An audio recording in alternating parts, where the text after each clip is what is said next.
नमस्कार वीक्षकरे R news ಗೆ ಸ್ವಾಗತ ನಾನು ಪರ್ವೇಜ್ असूल है जिस पर हमारा स्वतंत्रता संग्राम चला ಇದೇ ಒಂದು ಅಡಿಪಾಯ ಮೂಲೆ ಆಗಿದೆ ಯಾವ ಒಂದು ಸ್ವತಂತ್ರದ ಹೋರಾಟದ ಮೇಲೆ ಇದು ನಾವು ಮಾಡಿರತಕ್ಕಂತದ್ದು यही वो असूल हैं जिन पर महात्मा गांधी ने सत्याग्रह किया ಈ ಒಂದು ತತ್ವ ಸಿದ್ಧಾಂತಗಳ ಆಧಾರದ ಮೇಲೆ ಮಹಾತ್ಮ ಗಾಂಧೀಜಿ ಅವರು ಸತ್ಯಾಗ್ರಹದ ಹೋರಾಟನ ಈ ದೇಶಕ್ಕೆ ಮಾಡಿರತಕ್ಕಂತದ್ದು आप सोचिए कि उस समय जब जब बड़े साम्राज्यों को गिराना पड़ता था तो जहां जहां जिस देश में आप देखें वहां हिंसा होती थी ತಾವು ನೋಡಿ ಹಿಂದಿನ ಕಾಲದಲ್ಲಿ ಯಾವುದಾದ್ರೂ ಒಂದು ದೊಡ್ಡ ಸಾಮ್ರಾಜ್ಯನ ಕದಡಬೇಕಂದ್ರೆ ಬೀಳಿಸಬೇಕಂದ್ರೆ ಅದರಲ್ಲಿ ದೊಡ್ಡ ಮಟ್ಟದಲ್ಲಿ ಹಿಂಸಾಚಾರ ಆಗ್ತಾ ಇತ್ತು ರಕ್ತ ಹರಿತಾ ಇತ್ತು खून की नदियां बहती थी ರಕ್ತದ ನದಿಗಳು ಸಮುದ್ರಗಳು ಹರಿತಾ ಇದ್ವು और हमारा ये स्वतंत्रता संग्राम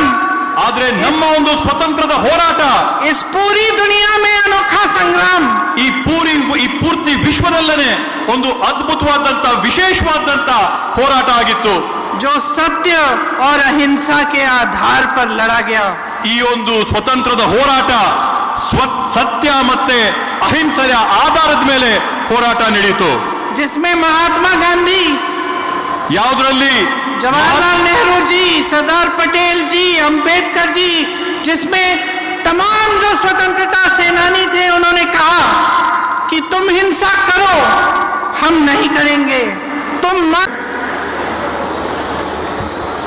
ಯಾರಾದರೂ ತಂದಿದ್ರೆ ಅದು ಸೋನಿಯಾ ಗಾಂಧೀಜಿ ಅವರು ತಂದಿದ್ದಾರೆ ಅನ್ನತಕ್ಕಂಥ ಮಾತನ್ನ ನಾನು ಸ್ಪಷ್ಟಪಡಿಸ್ತೇನೆ. ಇದು ಬಡವರಿಗಾಗಿ, ಬಡವರ ಏಳಿಗೆಗಾಗಿ ಇಂಥ ಯಾವುದೇ ಒಂದು ಕಾರ್ಯಕ್ರಮ NDA ಸರ್ಕಾರ ತಂದು ಕೊಟ್ಟಿದ್ದೇನಾ?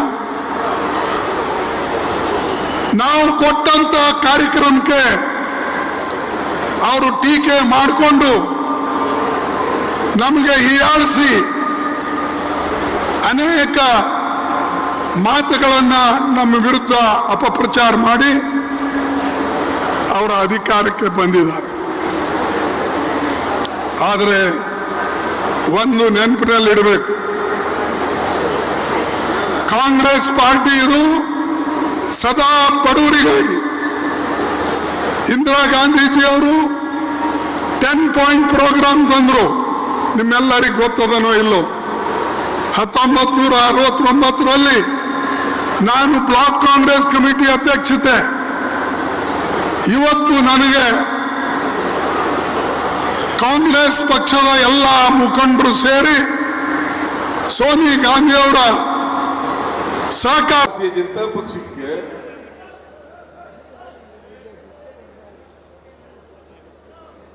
RSS ಸಿದ್ಧಾಂತವೇ ಭಾರತೀಯ ಜನತಾ ಪಕ್ಷದ ಸಿದ್ಧಾಂತ. ಭಾರತೀಯ ಜನತಾ ಪಕ್ಷ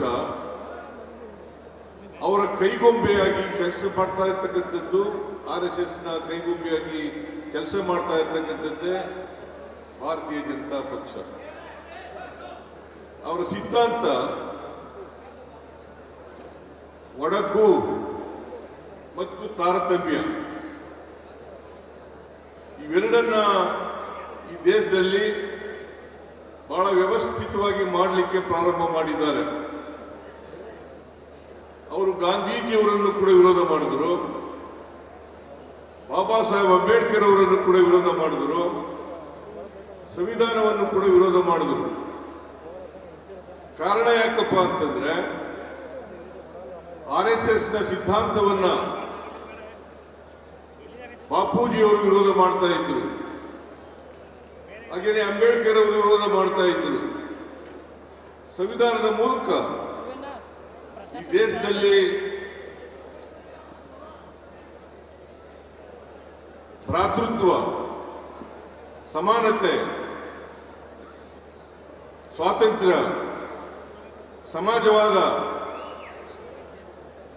ಇವತ್ತು ನಾವು 100 ವರ್ಷದ ನಂತರ ಈ ಐತಿಹಾಸಿಕವಾದಂತಹ ಕಾರ್ಯಕ್ರಮವನ್ನ ಮತ್ತೆ ಉಳಿಸ್ಕೊಂಡು ಮುಂದಿನ ಶತಮಾನಕ್ಕೆ ಪೀಳಿಗೆಗೆ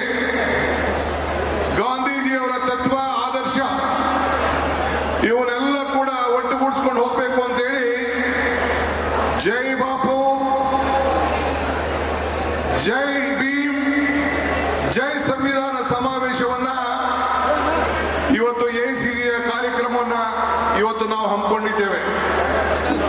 ಇದು ಕೇವಲ ಕಾಂಗ್ರೆಸ್ ಪಕ್ಷದ ಕಾರ್ಯಕ್ರಮ ಅಲ್ಲ,